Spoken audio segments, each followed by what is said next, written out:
Hi, this is Pete May, president of GreenBiz Group. Excited to be here on GreenBiz Studio today. I have with me Zack, Parisa, the CEO and co-founder of SilviaTerra. Zack, great to have you with us this morning. Yeah, Pete, great to be with you. Yeah, and I'm really excited for this interview. Certainly in the last year, we've seen this rising tide of interest in forests as an increasingly important piece of solving the climate puzzle, and you guys are smack dab in the middle of that. You talk about something called data-driven forestry. Can you talk about what that is and why it's important? Yeah, absolutely. I mean, really what data-driven forestry is kind of rooted in is this new ability that we have to measure every acre of forest every year. And the exciting thing about that is that kind of where we sit today is the situation of a planetary market failure, which is really the failure to measure and pay for every value about a forest. I mean, everyone knows that there are an immense number of benefits to having intact forests beyond just timber. But up until now, it's been really hard to integrate those into our economic framework, and that's a problem of measurements, or has been a problem of measurements. With timber, it's been really easy. People literally cut trees down and roll them across a scale at a mill and measure and pay for value. And so you can build an economy on that. And the forests we have are an artifact of that economy and of the incentive structure that's created for landowners. But with things like forest carbon, with things like biodiversity, water yield, fire, it's harder. Those values are happening out in the woods. And so, developments in remote sensing and computational efficiencies have now allowed us to measure those same values, to measure the structure and composition of forests as they are on an acre by acre basis, and to build incentives and markets around those measurements. And when we look at things like forest carbon, it's just vital that we get the numbers right, that we get the math right. And that's, we start with measurements.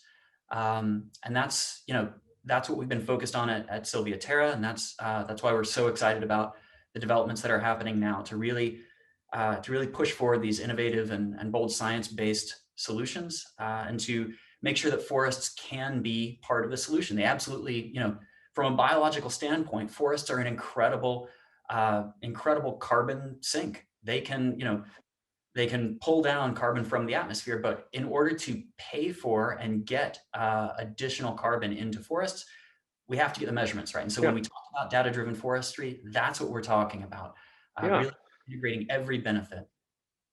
Yeah, so let's segue from there. Forestry to you guys are linked to you mentioned before markets and an economy for this. You've pioneered something called the Natural Capital Exchange. Tell us about what that's about and why it's so important.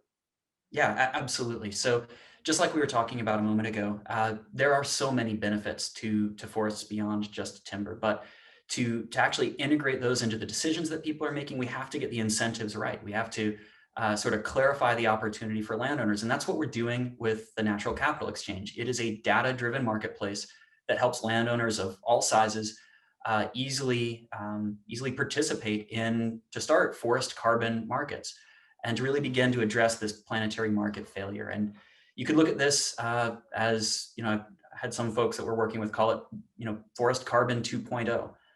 It's a way to use these measurements and to use the power of markets to coordinate otherwise fragmented landscapes, addressing sort of past issues with additionality, leakage, and permanence, which are kind of the pillars of quality forest carbon, to create opportunities to democratize access to these markets, to really drive change, and to do so immediately to create the impact that we need in this critical decade.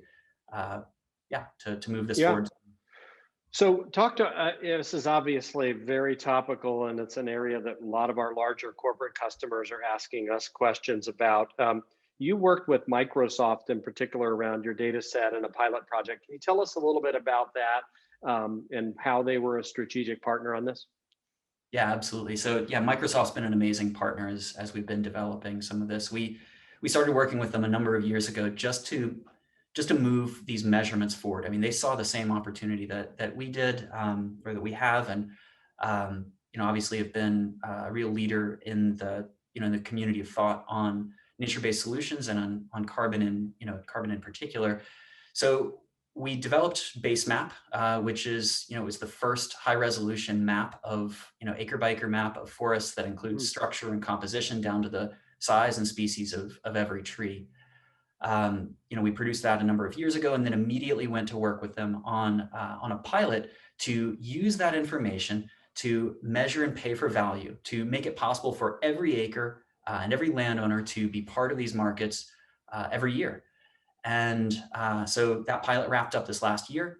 We paid landowners to grow additional carbon in their forests, and now we're working with Microsoft to scale that up to to a massive scale. I mean, we're now working in 11 states in the U.S. South, Wow. paying any landowner to participate and to reduce harvest on their property, pull down additional carbon from the atmosphere, and we'll have that'll span nationwide here in the U.S.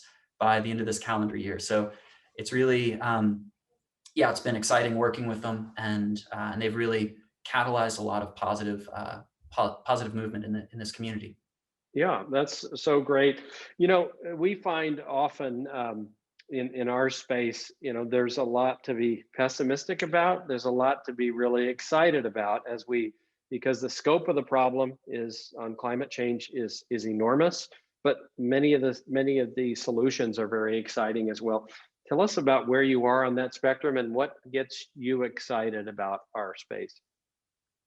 Yeah, no, I mean, this is the challenge of this generation. I mean, the problem's enormous, but the potential to move forward is enormous as well. The opportunity here is immense, and for me, the thing that I'm most excited about is making sure that forests really can be part of this ramp up to a fully decarbonized economy, and as we're ramping up and we're being thoughtful about that we're integrating the best science, and that we're keeping our eyes, not, we're not focusing just myopically on one particular value like carbon, but that we're really integrating all of these measures of benefits that forests provide, like biodiversity, water and fire risk reduction, and social equity.